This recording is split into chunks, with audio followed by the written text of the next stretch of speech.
do this, do anything about it. So I hope you will cooperate with us and enjoy the show further.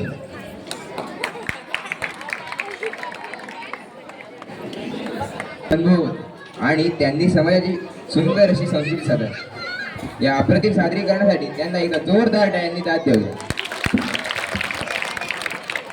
शास्त्रीय संगीत भारतीय संस्कृति की एक अत्यंत समृद्ध और प्राचीन धरोहर है, जिसमें सुर, ताल और भावनाओं का अद्भुत संगम देखने को मिलता है. अब स्वागत करते हैं अथर्व का, जो मधुर धुन के साथ एक शास्त्रीय संगीत प्रस्तुत करने जा रहा है.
Bye.